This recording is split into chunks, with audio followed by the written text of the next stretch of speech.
Meu chamado de servir a Deus, pastorear o rebanho de Deus, ensinar-lhes a palavra, pregar a palavra, evangelizar, instruir. A palavra diz: instrua o sábio para que ele se torne mais sábio ainda. Seu fundamento é a razão.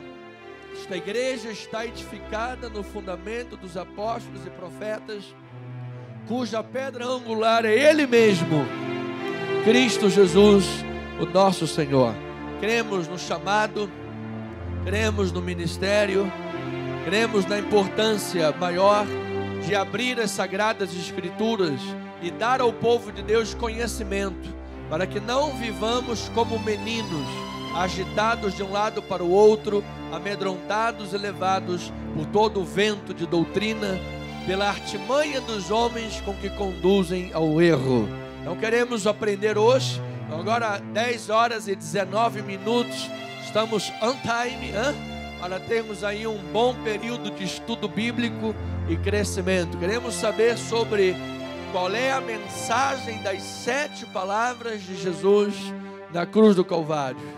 Essa palavra que será registrada no nosso canal da igreja, @Cristo Vive Missão, editada pelos nossos irmãos Melos Edição, louvado seja Deus, e nós teremos então um lindo trabalho para a glória de Deus. Lucas 23, 44, abra sua Bíblia no texto, nesta perícope, nesta manhã.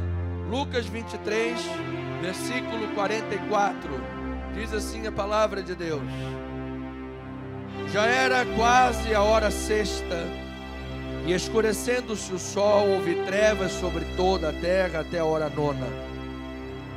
E rasgou-se pelo meio o véu do santuário.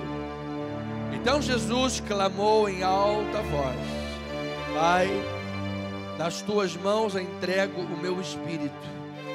E dito isto, expirou.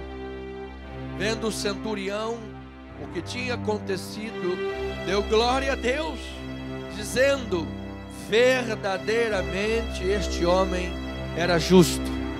E todas as multidões reunidas para este espetáculo, vendo o que havia acontecido, retiraram-se a lamentar, batendo nos peitos. Entretanto, todos os conhecidos de Jesus e as mulheres que o tinham seguido desde a Galileia permaneceram a contemplar de longe estas coisas. Vamos orar a Deus, que esta palavra possa edificar, enriquecer, revelar, iluminar olhos e trazer para o coração a vontade de Deus boa, perfeita e agradável. Vamos orar a Deus.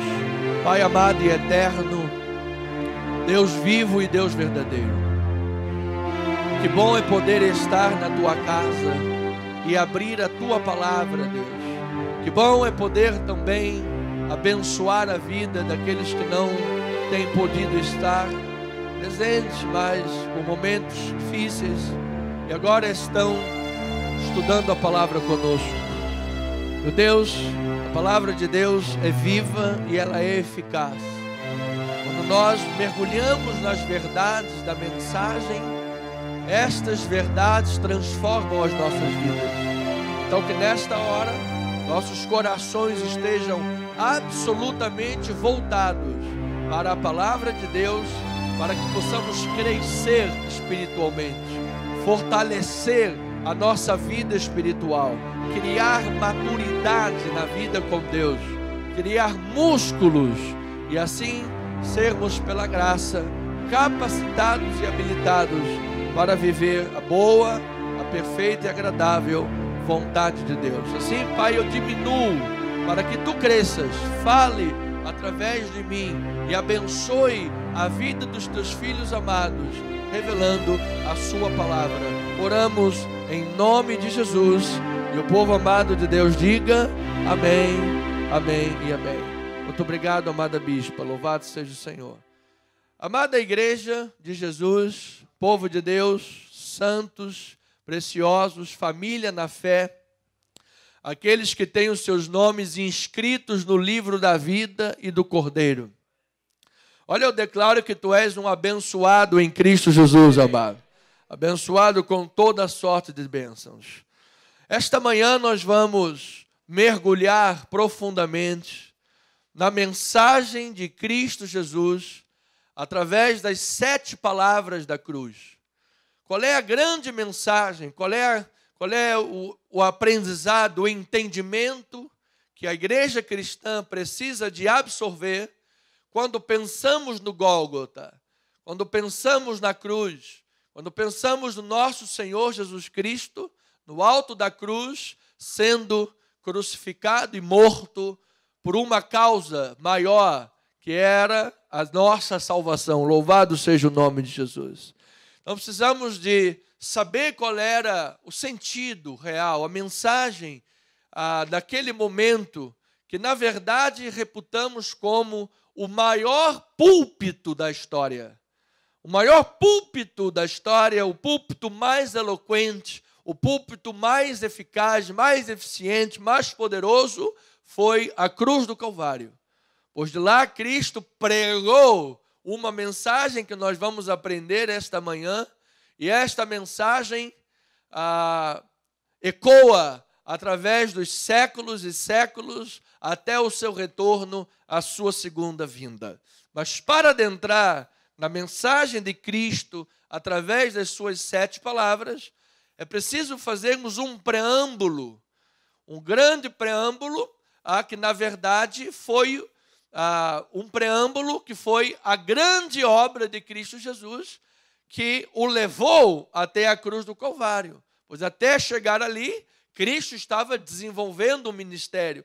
E por causa deste ministério, desta grande obra desenvolvida, ele foi levado para a cruz. Então precisamos de entender este preâmbulo, precisamos de entender esse início, esta antevisão, para que então aprofundemos a mensagem da cruz. E a primeira coisa que a igreja precisa de saber é que o cristão que vive a vontade de Deus, o cristão que vive a vontade de Cristo, desenvolve o ministério como Cristo Jesus, é aquele que vive, é aquele que compreende o amor de Jesus. Não poderíamos falar da mensagem da cruz, não poderíamos falar da obra da cruz sem falar do amor de Deus, sem falar do amor de Jesus. Então, em Efésios capítulo 3, versículo 16, Paulo diz assim à igreja, para que segundo a riqueza da sua glória, vos conceda que sejais fortalecidos com poder, eu recebo esta palavra, mediante o seu Espírito no homem interior. E assim habite Cristo no vosso coração pela fé, estando vós arraigados e alicerçados aonde? Em amor.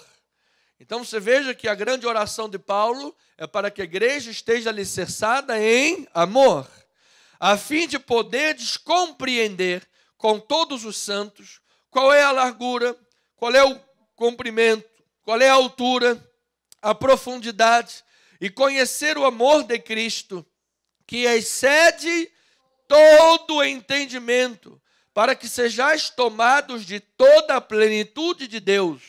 Aí ele diz, ora aquele que é poderoso para fazer infinitamente mais de tudo quanto pedimos ou pensamos, conforme o seu poder que opera em nós. A ele seja a glória da igreja em Cristo Jesus, por todas as gerações, para todo sempre. Amém. Então Paulo começa a mostrar à igreja que estar alicerçado no amor de Cristo, estar radicado no amor de Cristo, estar arraigado neste amor, conhecer esta profundidade, essa altura, essa largura, este comprimento, é isto que vai levar a igreja de Jesus a viver a manifestação de Deus. Como é que eu posso imaginar que verei Deus se manifestar na minha vida se eu não viver o amor de Deus? Como é que eu posso imaginar que verei Deus fazer alguma coisa se eu não tiver o amor de Deus? É por isso que a teologia equivocada da prosperidade reduz a Deus a um mero comércio. Se você dá dinheiro para a igreja, você vê Deus operar. Se você mete a mão no bolso, a glória de Deus acontece. Mas isso é um mercadejo da palavra. Isso está fora de Jesus, isso não tem nada a ver com Jesus. Se eu quero ver Jesus operar na minha vida, se eu quero ver a glória de Deus operar na minha vida, eu preciso ter uma experiência com o amor de Cristo Jesus. Amado, o amor, disse Paulo, tudo sofre, tudo suporta. O amor não se ensoberbece. O amor não procura os seus próprios interesses. Se você quer cumprir as leis e os profetas, ame a Deus sobre todas as coisas e ame a teu próximo como a ti mesmo. O amor é uma prática, o amor é uma decisão, o amor é um exercício. Quando a igreja de Jesus ama, as coisas vão caminhando em perfeita vitória. Quando uma igreja ama, Deus está sendo glorificado, louvado seja Deus. Então, nesta grande obra de amor, porque diz a palavra que Deus amou o mundo de tal maneira que deu o seu Filho unigênito para que todo que nele crê não pereça, mas tenha vida eterna. Então, nesta grande obra de amor de Jesus, de Deus, que em Jesus se manifestou para as nossas vidas, Cristo Jesus não foi crucificado de forma acidental. A cruz do Calvário não foi um acidente de percurso, não foi um desvio de percurso, porque nós temos dificuldades em conciliar o amor de Deus com o sofrimento. Ora, se Deus me ama, por que eu sofro? Ora, se Deus me ama, por que o sofrimento acontece? Então nós começamos a entender a mensagem da cruz e olhar para o Evangelho quando olhamos para o próprio Cristo. Porque Deus amou o mundo de tal maneira, Cristo precisou sofrer. Porque Deus amou o mundo de tal maneira, Cristo precisou ir ao alto da cruz. Ou seja, a cruz não foi um acidente. E quando nós sofremos de forma por praticar a justiça, você é fiel, você é um justo, você honra a Deus e está sendo difamado, está sendo perseguido, meu amado, eu vou lhe dizer a lógica do reino: bem-aventurados são os que choram, porque você será consolado. Bem-aventurados sois quando sois perseguidos, porque Deus está no controle da tua vida e você será honrado por Deus. Veja que a lógica do reino é contrária à lógica do mundo. No reino de Deus, quem é o maior? É aquele que vos serve. Diga amém, glória a Deus. Então, amado, Cristo não foi crucificado pela trama dos judeus. Não foram, você sabe, as estratégias dos judeus que levou Cristo para a cruz. Ele não foi para a cruz pela traição de Judas. Não, amado, o beijo da morte não foi isso que levou Cristo para a cruz. Não foi a maldade de Anás e Caifás, que eram sumos sacerdotes concomitantes. Não foi. Não foi a covardia de Pilatos, quando lavou as suas mãos, achando que estava livre de condenação. Não foi esses eventos interligados meramente que levaram Cristo para a cruz. Jesus Cristo se entregou e foi à cruz do Calvário porque Ele nos amou com todo o amor para a glória do seu nome. Foi o amor dele. Então, no derramamento de seu sangue consistia o plano de salvação. Compreende? Então, em Atos 2:22, vamos aqui abrir. Estamos num preâmbulo, hein? Esse preâmbulo precisa de ser bem fundamentado para você entender o restante. Atos 2:22, diz assim a palavra, ao 28. Varões israelitas, atendei a estas palavras. Olha lá.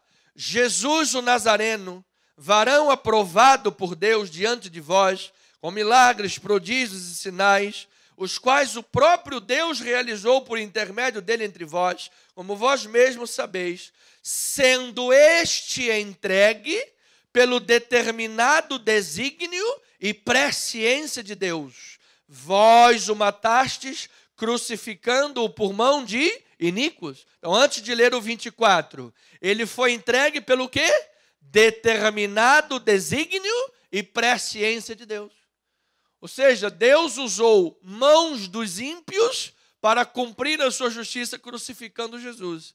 Aí ele diz, versículo 24, ao qual, porém, Deus o ressuscitou, rompendo os grilhões da morte, porquanto não era possível fosse ele retido por ela.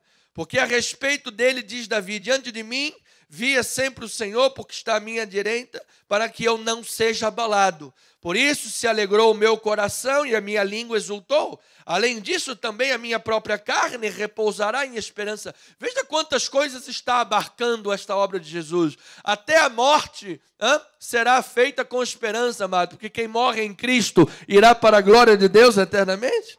Diz, porque não deixará a minha alma na morte, nem permitirá que o teu santo veja corrupção. Fizeste-me conhecer os caminhos da vida. E ele diz, encher-me-ás de alegria na tua presença, amado. Então, igreja amada, isto aqui é simplesmente maravilhoso, porque nós estamos diante da revelação que era o desígnio de Deus. Quando Cristo Jesus nasceu para ser crucificado. Quando Cristo Jesus nasceu para nos amar e morrer. Quando Pedro disse, Senhor, não te faças isso, o Senhor não poderá morrer, tenha piedade de ti. Jesus disse para ele, arreda-te, Satanás, porque não cogitas das coisas de Deus, cogitas antes das coisas dos homens. Quando Jesus disse em João 10, ninguém tira a minha vida, eu, pelo contrário, a dou espontaneamente. Este mandato recebi de meu Pai.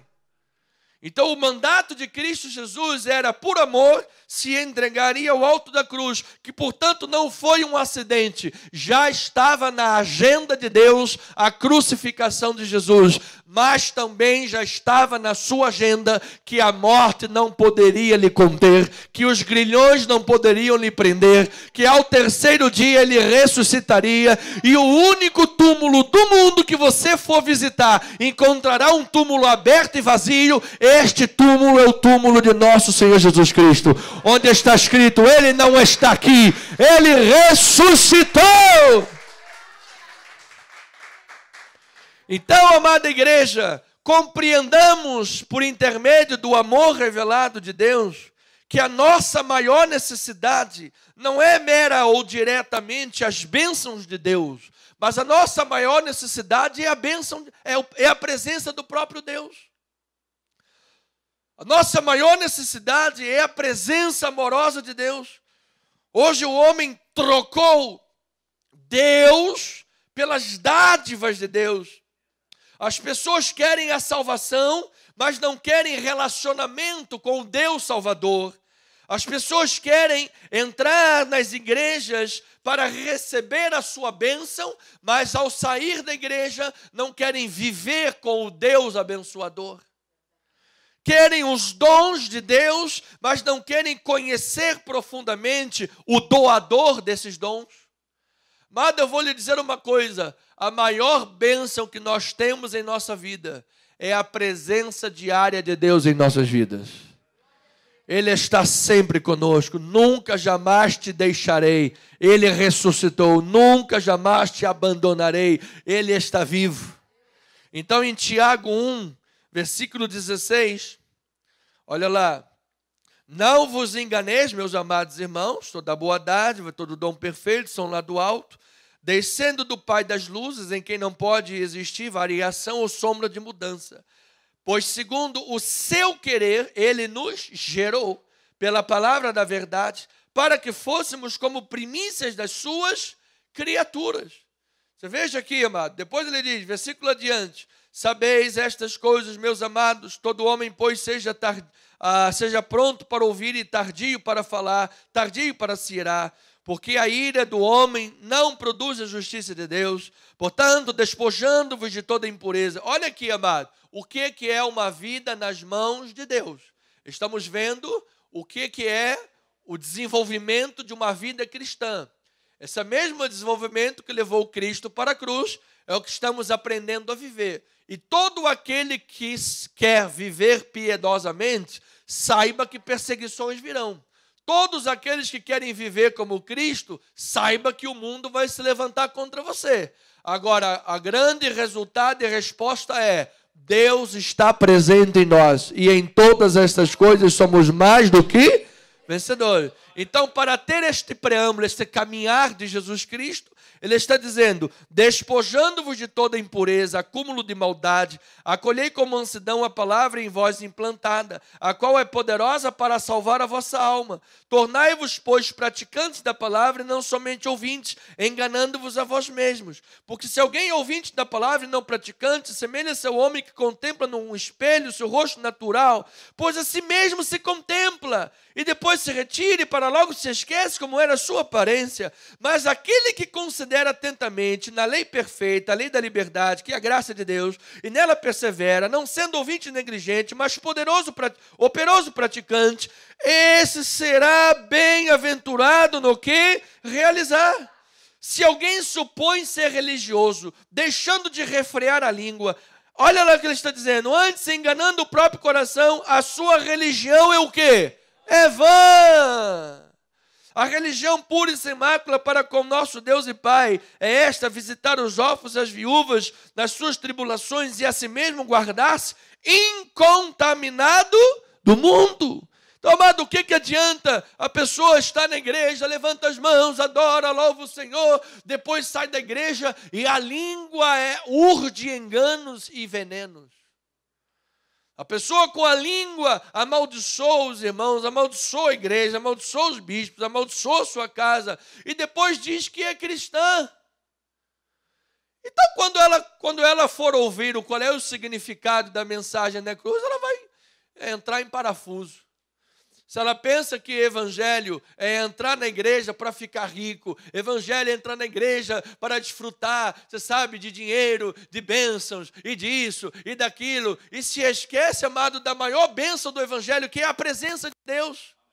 A maior bênção do evangelho é eu saber que Cristo está na minha vida, eu conhecer a graça de Deus, é eu saber que eu era sim pecador, estava sim afastado, mas Ele tomou sobre si o peso do meu pecado e me deu vida e vida eterna para a glória do seu nome.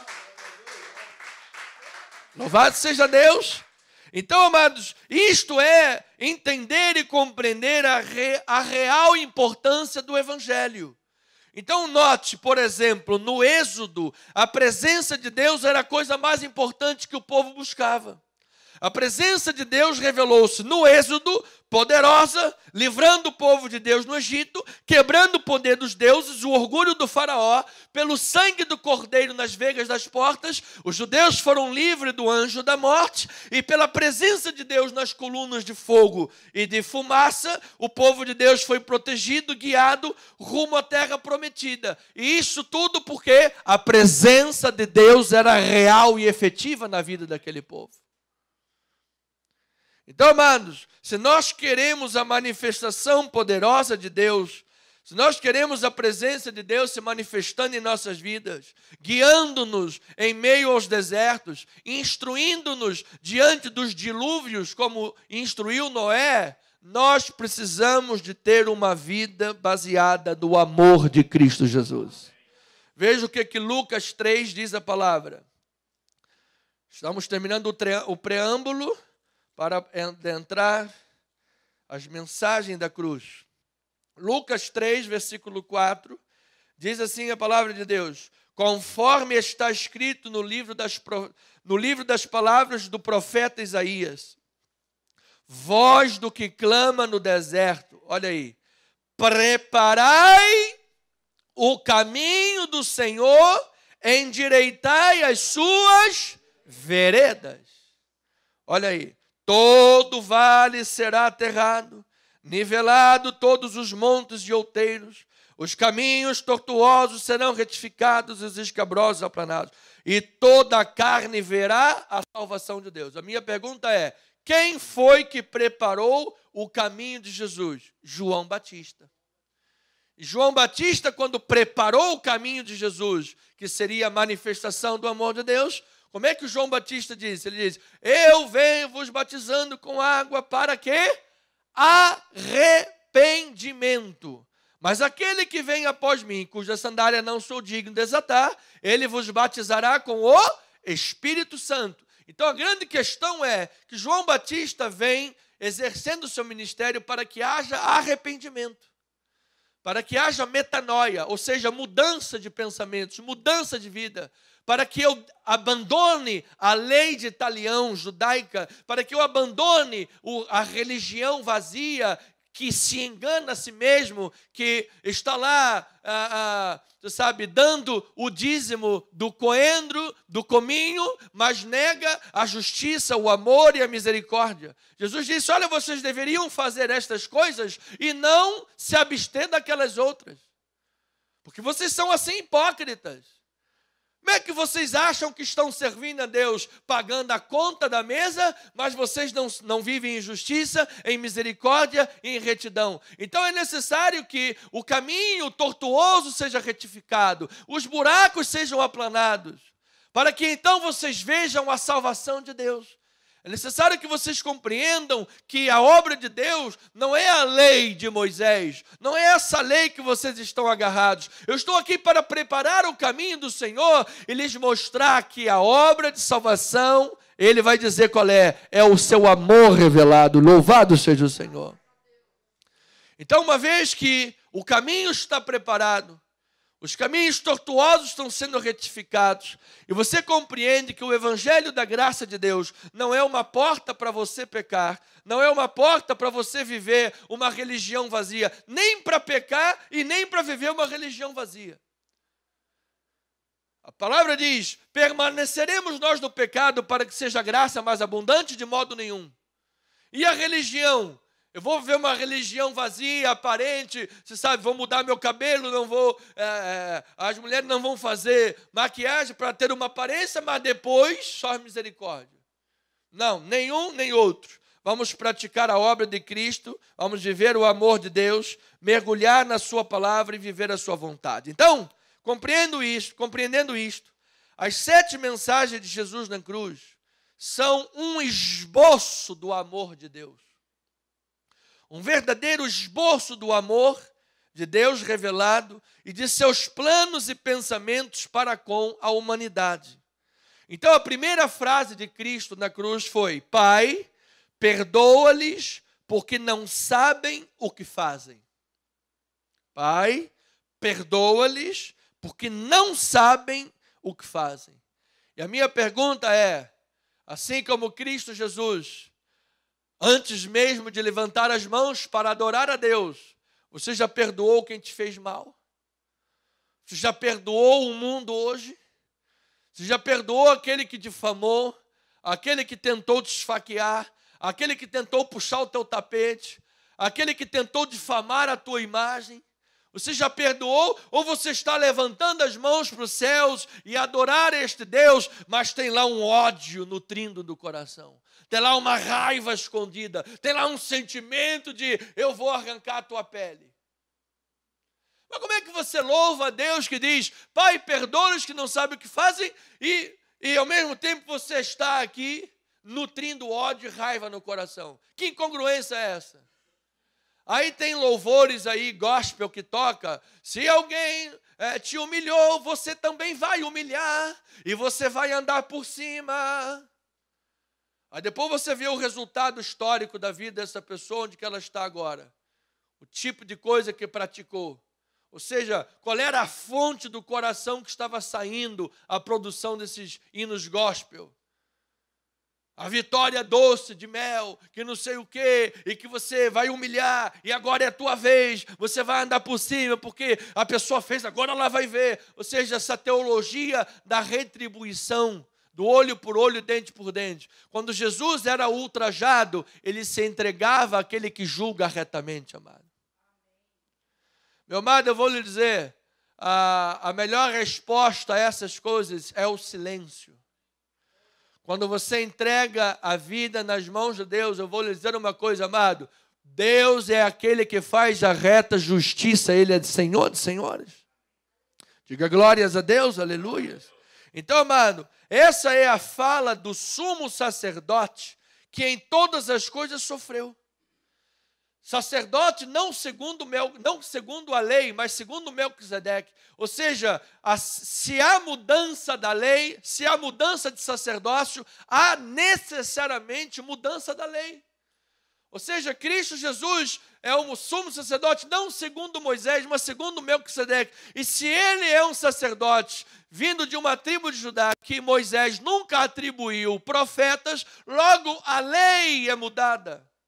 A lei agora, a finalidade da lei era Cristo. E uma vez que chegou Cristo Jesus, eu preciso aprender com este Cristo. E a primeira coisa que você deve saber, amado, perdoe tudo de todos os dias. Não leve nada para casa de rancor, de mágoa, de ódio. Não permita, amado, que isso interfira na sua pressão arterial. Não permita que isso faça subir teu triglicerídeos, dê palpitação no teu coração. Perdoe, amado, libere. Tenha paz com Deus, tenha paz com os homens. Viva em paz, em pleno perdão. Você sabe, a pessoa que faz mal a você, muitas das vezes, está nem aí. E você está lá, tomando o veneno do rancor, tomando o veneno do ódio. Libera, perdoa, diga amém, glória a Deus. Hebreus 10, versículo 7. Esta foi a fala do sumo sacerdote Jesus. Aquele que rasgou o véu de alto a baixo, ele que diz, Pai, perdoa-lhes. Olha lá em Hebreus 7, diz assim a palavra, 10, 7. Então eu disse, eis aqui estou. No rolo do livro está escrito a meu respeito, para fazer, ó Deus, a tua vontade. Depois de dizer como acima, sacrifícios e ofertas não quiseste, nem holocaustos e oblações pelo pecado, nem com isto te deleitaste, coisas que se oferecem segundo a lei. Então acrescentou, eis aqui estou para fazer, ó Deus, a tua vontade. Remove o primeiro para estabelecer o segundo. Nessa vontade é que temos sido santificados, mediante a oferta do corpo de Jesus Cristo, uma vez por todas. Ora, todo sacerdote se apresenta dia após dia, para exercer o serviço sagrado e oferecer muitas vezes os mesmos sacrifícios, que nunca jamais podem remover pecados. Jesus, porém, tendo oferecido para sempre o único sacrifício pelos pecados, assentou-se à destra de Deus, aguardando daí em diante até que os seus inimigos sejam postos por estrado dos seus pés. Porque com uma única oferta aperfeiçoou para sempre quantos estão sendo o quê? Santificados. Então, meu amado, antes de ler o 23, você foi perdoado pela oferta do corpo de Jesus. Então, quando o corpo de Jesus estava sendo ofertado naquela cruz, era por causa do teu pecado e do meu pecado. Foram os nossos pecados que levaram Jesus para a cruz. E este Cristo Jesus maravilhoso, morrendo pelos nossos pecados, orou na cruz dizendo, Pai, perdoa-lhes porque não sabem o que fazem. Aí agora nós, crentes, seguidores desse Cristo maravilhoso, que nosso pecado levou Cristo para a cruz, oramos muitas vezes dizendo, Deus, baixa a tua mão naquela pessoa. Deus, que aquele cara bata com o carro e arrebente a cara. Como é que pode uma coisa dessa? Que incongruência de cristianismo, de evangelho é esse? Você sabe? Então nós precisamos de primeiro lugar, o Pai perdoa-lhes os pecados, é cada macaco no seu galho. Ou seja, amado, antes de tudo, você precisa do perdão. Eu preciso do perdão. Diga glória a Deus por isso. Aí no versículo 23 ele diz, olha lá, guardemos firme a confissão da esperança, sem vacilar, pois quem fez a promessa é o quê? Fiel. Consideremos-nos também uns aos outros para nos estimularmos ao amor e às boas obras. Versículo 25, não deixemos de congregar-nos, como é costume de alguns, antes façamos admoestações, tanto mais quanto vedes que o dia se aproxima. Meu amado, o dia está próximo de Jesus. A minha motivação e o estímulo para a igreja de Jesus esta manhã é este. Perdoe, amado. Libere o coração. Porque quando nós não perdoamos, quando nós levamos rancor no coração, é porque estamos esquecidos que os nossos pecados foram purificados. é porque estamos esquecidos que nós também fomos carentes e somos carentes de perdão todos os dias. Então, eu existo sob esta certeza de que o que eu sei, eu preciso transformar nesta consciência. Você veja, ele está dizendo, consideremos uns aos outros, estimulemos ao amor e à prática das boas obras. Então, aquilo que nós sabemos de Deus em revelação, precisamos transformar isto em consciência. Nós não podemos servir a Deus maquinalmente. Não podemos servir a Deus de forma simplesmente religiosa. Eu sei que tem que ir para a igreja, então eu vou lá bater o meu cartão. Amado, nós não podemos abrir simplesmente uma janelinha no domingo. Agora no domingo eu sou crente. Acabou o culto, abre a janelinha de novo que eu vou sair. Agora eu sou pessoa secular. Não, amado. Você é o que é pela graça de Deus. Todos os dias da vida. Se a pessoa diz, bispo, qual é o dia do Senhor? O dia do Senhor não é sábado. Não, amado. O dia do Senhor são todos os dias, amado. Todos os dias são os dias do Senhor. O dia de domingo nós o temos como o primeiro dia da semana, seguindo princípios espirituais das primícias ao Senhor. Mas dia do Senhor são todos os dias. Quando você transforma o aprendizado em consciência para viver segundo a graça de Deus. Então eu sei que eu sou perdoado diariamente dos pecados. Amados, nós somos diariamente perdoados pelos pecados da nossa ignorância. Somos diariamente perdoados pelas doenças culturais que muitas vezes carregamos. Somos perdoados diariamente do que nós não conseguimos enxergar. Porque muitas das vezes só enxergamos as nossas próprias necessidades. Somos perdoados diariamente dos nossos bloqueios e dos nossos condicionamentos. Quantos bloqueios você precisa quebrar? Às vezes há marido que não diz para a esposa que a ama há anos. A esposa que não trata com carinho, não faz mais aquela massagenzinha no pezinho do marido, que antes de casar fazia sempre. E agora o marido, só porque está com o pezinho um pouquinho mais calejado, nunca mais fez aquela massagem. Então, bloqueios e condicionamentos são criados. Precisamos de perdão diariamente, amado, pelas nossas pseudo-certezas. Então, a oração de Jesus foi, Pai, perdoa-lhes. E a minha oração esta manhã pública, perante a igreja de Jesus, que pastoreio e prego pela internet, é esta: Pai, perdoa o Anderson, porque ele não sabe o que ele faz. Perdoa o Anderson, porque ele tem os seus condicionamentos, ele tem as suas limitações, ele tem as coisas que não enxerga. Ou você acha que um líder espiritual, ele é um semideus? Não, o meu líder é um semideus. Sabe, ele tem um telefone vermelho, que ele pega o telefone, ele fala com o pai para de falar com todo mundo para atender o cara. É assim? Não, amados. Talvez o líder da igreja seja o vaso de barro mais frágil do ministério. Seja aquele mais, sabe, porque a Bíblia diz que ele pega o menor, o louco, para servi-lo. Paulo disse, olha, de todos esses pecadores, eu sou o principal. E Deus me sarou, me converteu e me restaurou e me santificou. E agora eu posso estar aqui como apóstolo para pregar. Louvado seja Deus. Vamos dando louvor ao Senhor.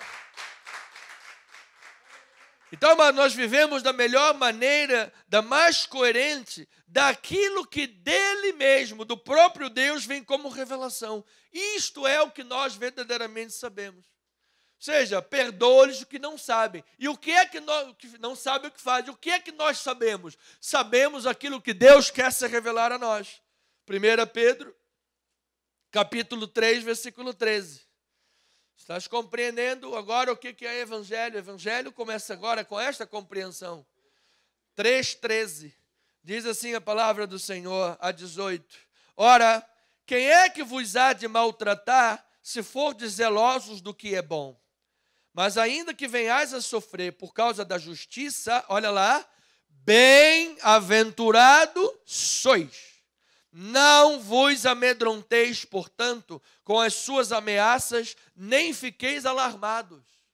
Antes, santificai a Cristo como Senhor em vosso coração, estando sempre preparados para responder a todo aquele que vos pedir, razão da esperança que há em vós, fazendo todavia com mansidão e temor, com boa consciência, de modo que, naquilo em que falam contra vós outros, fiquem envergonhados os que difamam o vosso bom procedimento em Cristo. Porque se for da vontade de Deus, é melhor... Olha isso, amado. Se for... Versículo 17, diz assim: porque se for da vontade de Deus, é melhor que sofrais por praticares, fazendo o que é bom, do que praticando o que é mal. Então, amado, se você está sofrendo porque praticou o que é mal, está escolhendo o que plantou. Mas se você está sofrendo porque praticou o que é bom, bem-aventurada é a tua vida, amado. Perdoa-lhes porque não sabem o que fazem. Pois também Cristo morreu uma única vez pelos pecados, o justo pelos injustos, para conduzir-vos a quem? A Deus. Morto sim na carne, mas vivificado no Espírito. Então, amado, toda vez que você está sofrendo por amor a Deus, sofrendo por praticar a justiça, saiba de uma coisa, amado, você está conduzindo muita gente para Deus, amado. Através do seu testemunho, você está conduzindo muita gente para Deus. Da mesma maneira que Cristo Jesus morreu, sofreu, o justo pelo injusto, para conduzir-nos a Deus, quando alguém é difamado, quando alguém é caluniado, mas o seu bom procedimento permanece, quem é envergonhado são os que difamam, amado. Olha, aqueles que te difamam revelam mais deles mesmos do que de você. Então mantenha o teu bom procedimento, adore a Deus, perdoe de coração. Então, meu amado e amada igreja, quando se tem o coração quebrantado, se reconheça que nós não conhecemos uma multidão de realidades. E isso significa o quê? Que eu preciso deste perdão. Isso significa o quê? Que de Deus vem para a minha vida o perdão que eu necessito, acerca daquilo que eu não sei na vida. Então, uma coisa eu aprendo com esse não saber, eu vou perdoar mais a partir de hoje. Porque aquilo que eu achava que sabia, eu já não sei, mas a única coisa que eu sei é que eu vou perdoar, porque Deus me perdoa em Cristo Jesus. Diga glória a Deus por isso. Você vai viver mais em paz, amado. Você vai perceber que você vai deitar a tua cabeça no travesseiro tranquilo. Você não vai viver amedrontado com o juízo de Deus, porque você sabe que você recebeu o perdão dele. Diga glória a Deus também por isso. Então, em Salmo 19, versículo 12, diz assim a palavra, a 14. Quem há que possa discernir as próprias faltas? Absolve-me das que me são ocultas. Também da soberba guarda o teu servo, que ela não me domine, então serei irrepreensível e ficarei livre de grande transgressão. As palavras dos meus lábios e meditar do meu coração sejam agradáveis na tua presença, Senhor, rocha minha e redentor meu. Então, uma pessoa que chega diante de Deus com um meditado coração e palavras nos lábios, mas lá no íntimo, julga todo mundo e não perdoa as pessoas, isso não é agradável diante de Deus. E às vezes nós oferecemos um culto a Deus que não está lhe sendo agradável. Ah, bispo, eu achei que tudo que eu fazia para Deus, ele recebia, dando graças a Deus, sim, Senhor, obrigado. Como é que é? Você tem que pedir a Deus que Ele aceite o teu culto, amado. Pedir a Deus que Ele receba a tua oferta. Porque quando nós chegamos diante de Deus com soberba, quando nós chegamos diante de Deus com coração rancoroso, quando chegamos diante de Deus sem perdoar as faltas do próximo, a Bíblia está dizendo que Ele vira o rosto para o soberbo, amado. Mas quando eu tenho esta consciência, Deus, quem é que pode discernir as suas próprias faltas? Absolve-me das coisas que me são ocultas. Diz, amado, que a palavra dos teus lábios, o meditar do teu coração serão agradáveis diante de Deus. Olha, Deus recebe o teu culto racional nesta manhã, amado. Deus recebe os teus louvores. Diga glória a Deus por isso, amado. Depois, em segundo lugar, Jesus disse, em verdade te digo, que hoje estarás comigo no paraíso. Vamos adiantar, porque nós temos apenas 15 minutos e eu quero completar isso aqui. Em verdade te digo que ainda hoje estarás comigo no paraíso. Ou seja, na última hora, aquele homem se arrependeu. Então, com aquele arrependimento, aquele homem estava dizendo: a minha vida inteira sem Jesus não valeu a pena.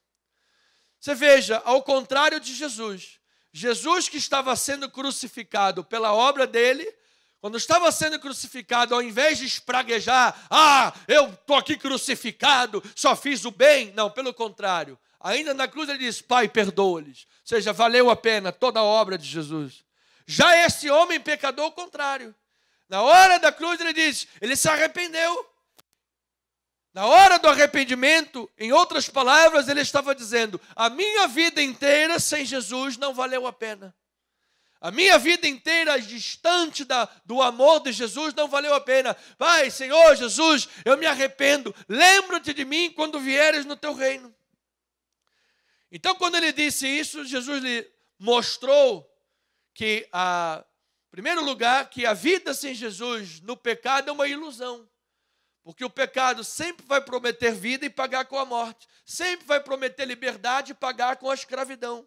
A vida sem Jesus é uma ilusão. Mas na última hora ele se arrependeu e foi perdoado. O que isso me mostra, bispo? Me mostra que a salvação é por graça e não é por mérito. E quando ele disse: lembra-te de mim quando vieres no teu reino, Jesus disse: ainda hoje estarás comigo no paraíso.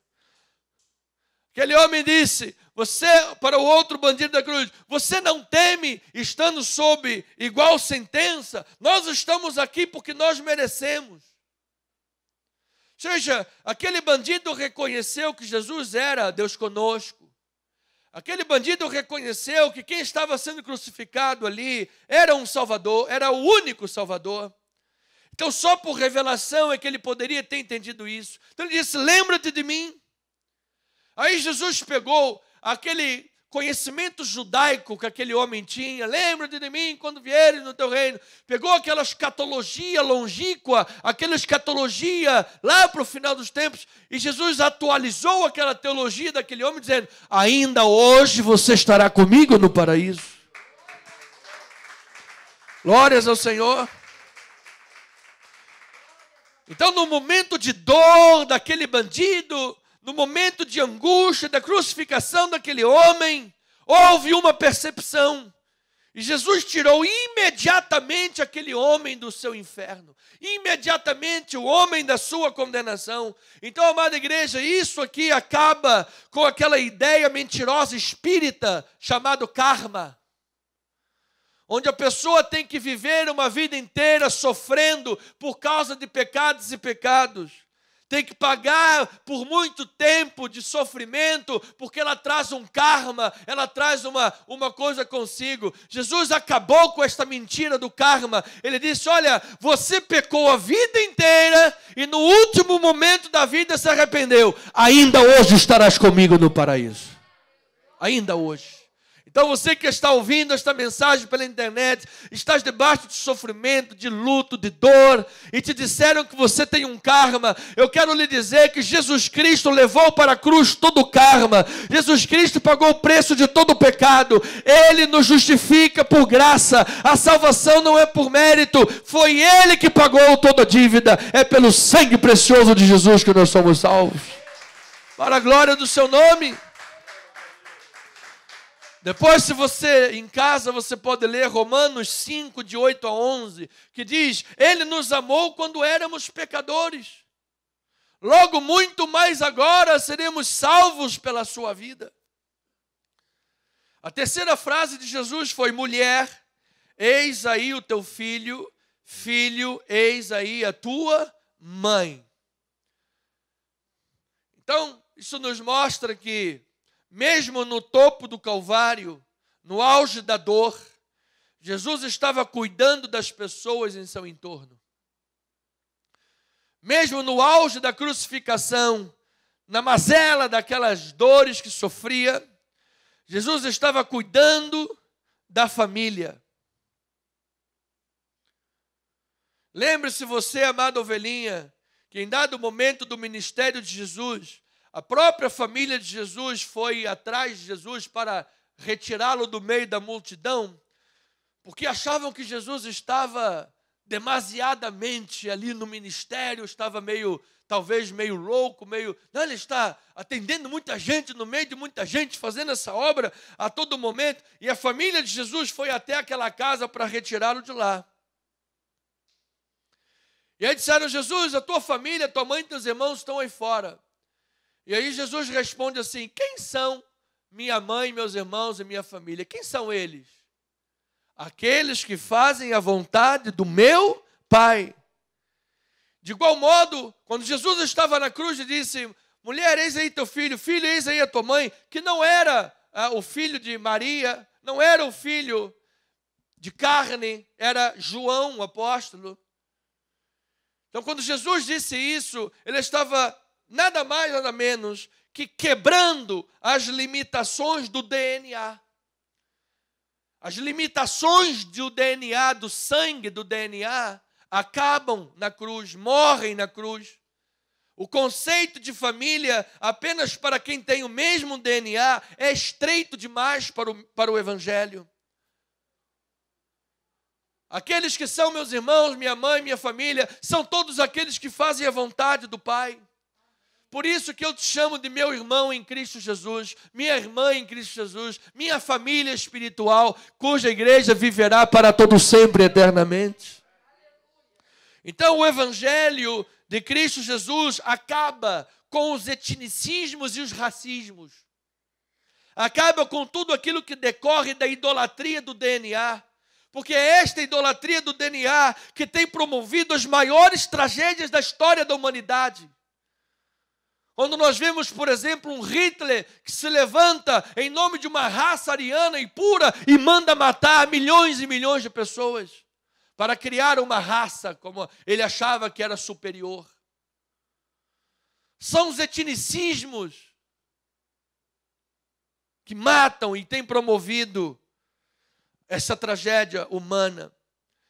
Anote em Efésios 2, versículo 13 a 19, que diz que pela morte de Jesus na cruz, ele derrubou a parede de inimizade. Ele derrubou. Agora não mais judeu ou gentio, grego, cita, escravo, livre. Agora todos sois uma coisa só em Cristo Jesus. Nós somos da família de Deus. Agora, amado, Jesus Cristo derrubou o que dividia-nos. Nós amamos uns aos outros, assim como Cristo Jesus nos amou. Diga glória a Deus por isso. Jesus tem gente salva no Brasil. Jesus tem gente salva nas Américas. Jesus tem gente salva, amado, na África. Jesus tem gente na Ásia, nas Coreias. Ele tem gente salva na China. Ele tem gente em todos os lugares do mundo. Não há barreira. Não há barreira para o amor e para o Evangelho de Cristo Jesus. Nós somos a família de Deus. Em quarto lugar, Jesus disse: Eli, Eli, sabactani, Deus meu, por que me desamparaste? Precisamos de entender o que diz essa frase, o significado da frase, porque a ira de Deus é contra o pecado. E a ira de Deus, que é contra o pecado, estava sendo aplicada sobre Jesus. Então Cristo ali está representando os pecadores. Então ele precisava exclamar isso para que mostrasse ao mundo como modelo: Pai meu, Pai, por que me desamparaste? Ou seja, quando alguém vive na prática do pecado, ele mesmo está se distanciando de Deus, dos caminhos de Deus. Ele mesmo está se colocando num caminho que será um caminho de morte. Aqueles que cogitam das coisas do Espírito caminham para a vida e para a paz. Mas aqueles que cogitam das coisas da carne caminham para a morte. Então Jesus, que estava tomando o peso do pecado, e o salário do pecado é a morte, disse: Pai, por que me desamparaste? Naquele momento, ele foi feito pecado por nós, ele foi feito maldição por nós. Jesus, portanto, foi desamparado na cruz para que nós fôssemos amparados por toda a eternidade. Depois, com calma, o Salmo 22 é muito grande. Você leia o Salmo 22, que você vai ver o que foi a agonia de Cristo na cruz. O Salmo 22, versículo 1, já começa dizendo: Pai, por que me desamparaste? Já era uma profecia da crucificação. Então ali Jesus, note, amado, note isto. Jesus estava provando o inferno de todos os seres humanos. Ou seja, o salário do pecado, que é a morte, Jesus estava recebendo esse salário vicariamente. Ele estava sendo um testemunho para todas as eras que o pecado faz separação entre a vida de comunhão com Deus. As pessoas não têm ideia do quanto de Deus existe nelas. Jesus disse: vós que sois maus, vós sois carnais, maus, sabeis dar boas dádivas aos vossos filhos. Todo sentimento de ânima, toda ânima que nós temos, toda evolução que nós temos, qualquer tipo de sentimento de bondade que nós possamos ter, vem de Deus, amados. A Bíblia diz, através do profeta do Pentecostes, Joel, que o Espírito Santo seria derramado sobre toda a carne. Então, muitas das vezes, uma pessoa que é capaz de fazer o mal, é capaz de matar, é capaz de roubar, muitas das vezes ele também é capaz de fazer o bem ao seu filho. Ele é capaz de proteger a sua criaturinha, seu filhinho, seu DNA. Vós que sois maus, sabeis dar boas dádivas aos vossos filhos.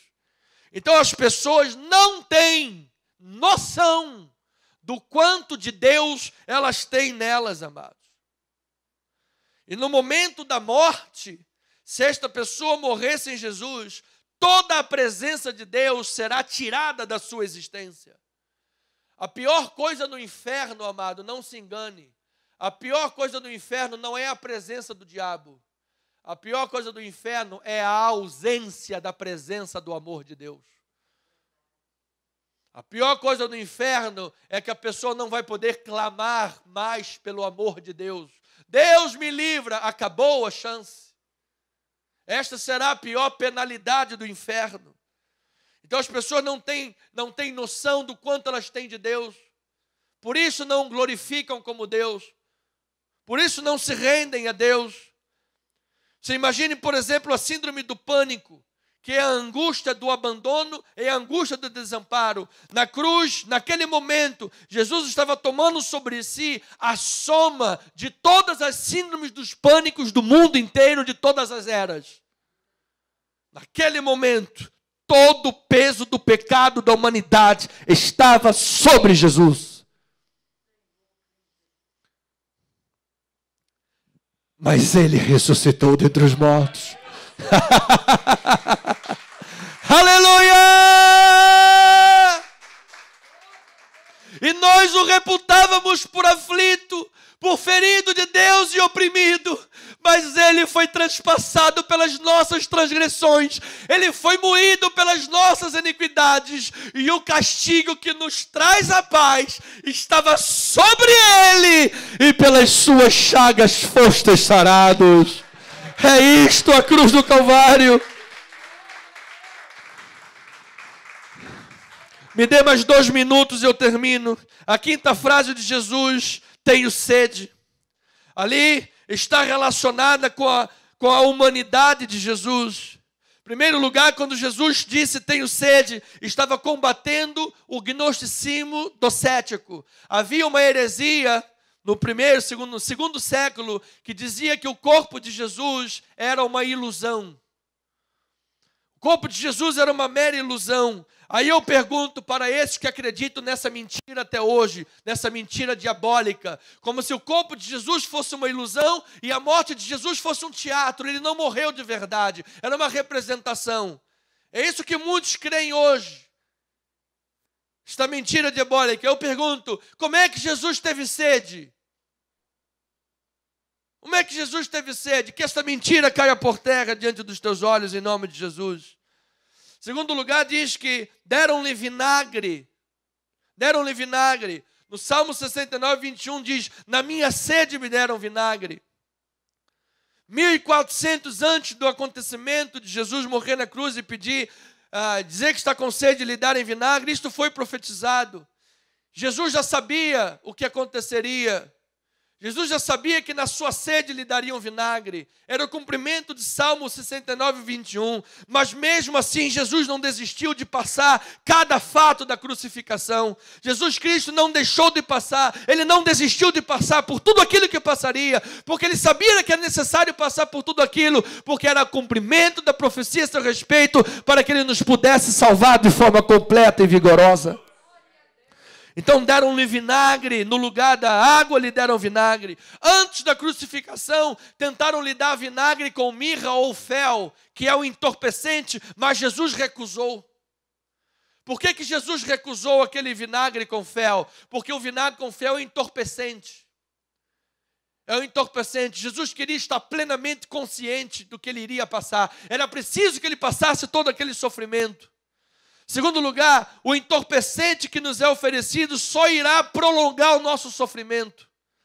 Quando a pessoa vai lá na beira do botequim tomar um copo de álcool, esse entorpecente só vai prolongar o seu sofrimento, porque quando o efeito do álcool passar, vem um sentimento de tristeza ainda maior. Então, os entorpecentes que o maligno oferece só vêm para prolongar o nosso sofrimento. Então ali era, em terceiro lugar, a identificação de Jesus com a condição humana, com a sede e o carecer humano. Era a identificação de Jesus com tudo aquilo que seja essencial à vida. Era a solidariedade de Jesus com a nossa sede. Nós temos sede de água, sede de amor, sede da vida, sede da verdade, sede de pertencer a alguém. Nós temos sede de pertença, nós temos sede por Deus. E quando Jesus estava dizendo, eu tenho sede, Ele estava se solidarizando da nossa sede e estava dizendo, aquele que tem sede, venha a mim e beba, e do seu interior fluirão rios de água viva. Glória a Deus.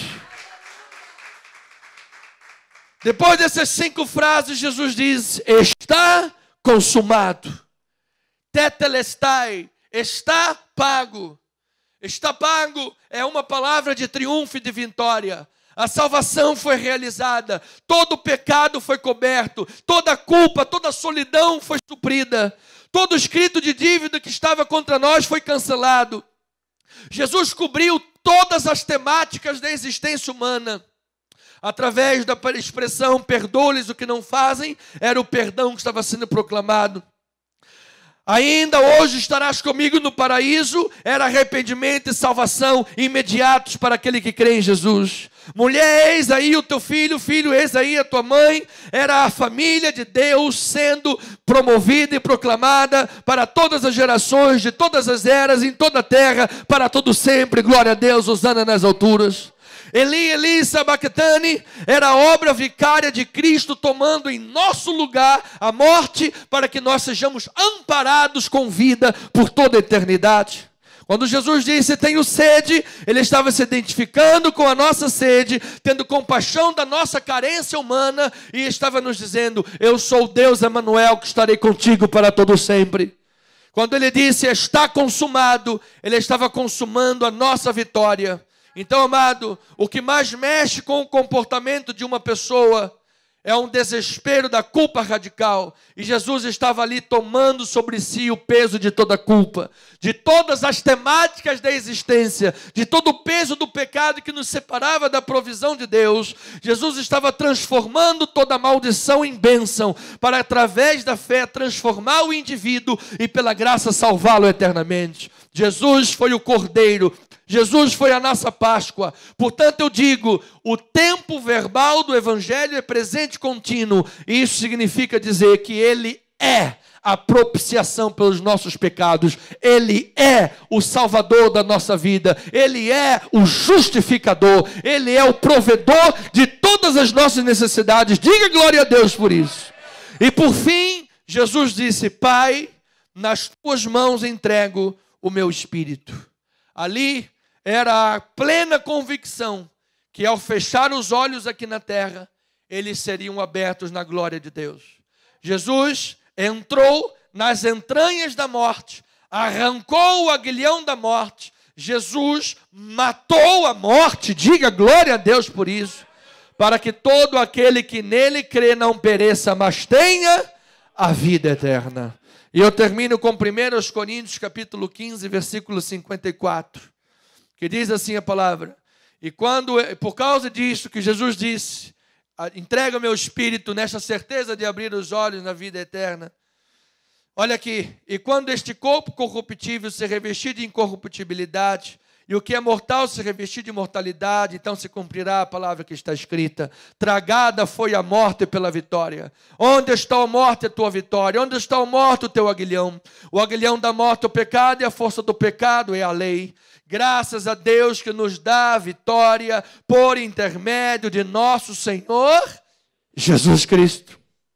Portanto, meus amados irmãos, sede firmes, inabaláveis e sempre abundantes na obra do Senhor, sabendo que no Senhor o vosso trabalho não é em vão.